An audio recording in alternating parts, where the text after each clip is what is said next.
Wait, before you Man. answer that, HD, before you answer that, I want to cue you up for something real quick because there's something you said that I wholly agree with. Like when you were speaking about the CEO having a board to kind of help navigate the weight of the decisions of the position. My question to you is, and it's going to kind of wrap back to Mr. Tiger's question. Do you believe isolation breeds bad decisions? Because that's the difference in what you're saying that happens with the other cultures versus what happens here in the United States because they have families helping make those decisions for especially for their daughters. So my question to you is, do you believe that is a breeding ground for bad decisions? I would say yes, because like I said, like there aren't many important positions of leadership in general that you would have one person being responsible for that decision. And with us having all of the freedoms to do whatever we want here in the US, you can't legislate much because the simple fact of the matter is women have their own money, men have their own money, women have their own houses, men have their own houses, right? So you can't force anybody to do anything. Matter of fact, even if you wanted to, you couldn't even try. So the reality is this: if women have gotten enough education and smarts and wisdom, and they think that they're wise enough to make a lifetime decision to choose a mate on their own, I say when it goes good or goes bad, there's only one person to blame, But and hold on, that's can't we say yourself. the same thing about the men though?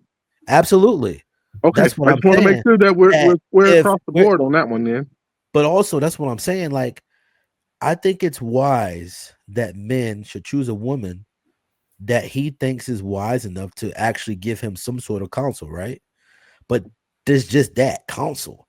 And what we're seeing is the reason why guys push back against the partner title, because that means it says that you're just as responsible as me, and you are not.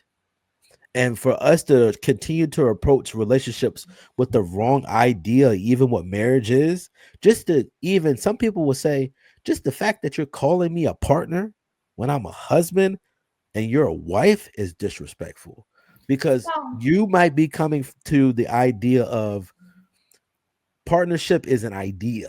We work together to get stuff done, right? But for some people, they look at it from where it came from. We're saying at the beginning of time that marriage was something that some people would agree was created and ordained by God, right? So you would follow the rules set for by God. The issue that we have here is that people are making their own rules. And then we wonder why everything is running off the rails. There's no standard for marriage, there's no standard for relationships, there's no standard for family. And we wonder why we have the issues that we have in the black community. We are the most beautiful, also the most damaged group of people because of what we experience has been affecting us for generations. Like, let's think about this.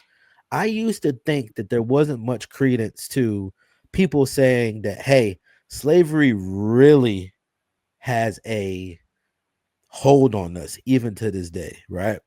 Because I would think that what some people would think, well, I got a job, I got money, why can't you? Until one day, and I'm gonna land my plane after this story. When I used to have a lady, when I was younger, I used to hold her when I was driving her. You know, I was driving around. I put my arm around her and hold her. She would lean on me as I was driving, right?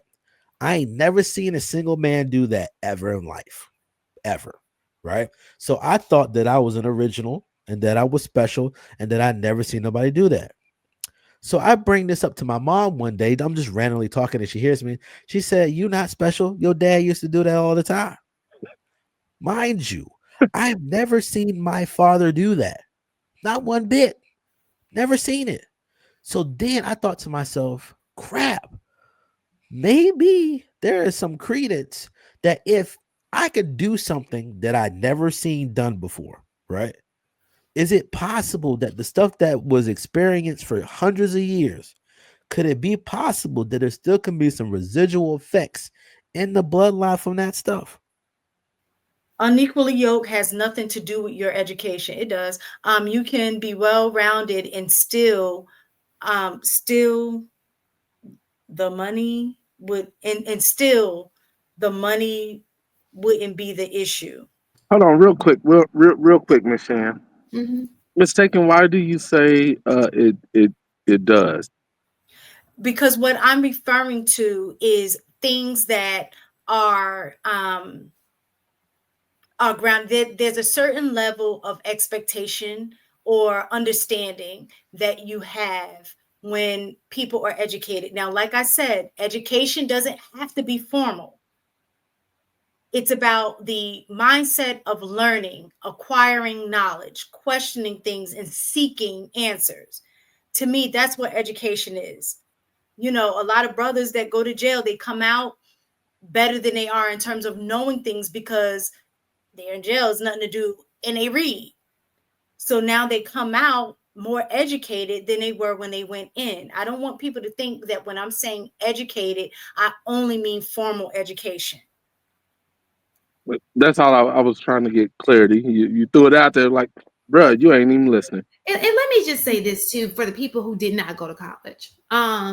When you go to college, especially university, you go for 4 years and you experience college.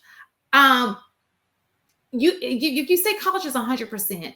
30% is what you learn in the classroom. The other 70% that you're learning is off outside of the classroom. It's on campus. You're networking. You're with people who are of shared values. You learn so much just on the campus.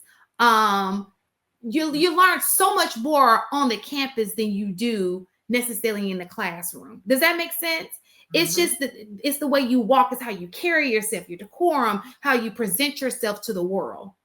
And I think that that's the part that is kind of when you're talking about, just like men look at women like, oh, I don't want that girl who acts like this. Women look at men like, I don't want that guy who acts like this. You understand? He's a little, now some people don't do that. They come from a great family, like Mistaken said, they're well versed. They don't mind reading. I met this one guy. He was awesome. Never went to college, but he reads. He knew about so much, and it was just like so intriguing. It's like, oh, do tell me more. It was just something so attractive about that.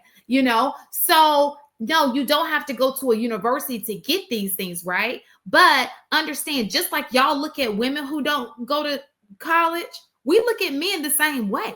It's like you don't move the same. The way you think isn't the same. We can tell by these conversations. It's like, what did he just say? Did you get that? What was that?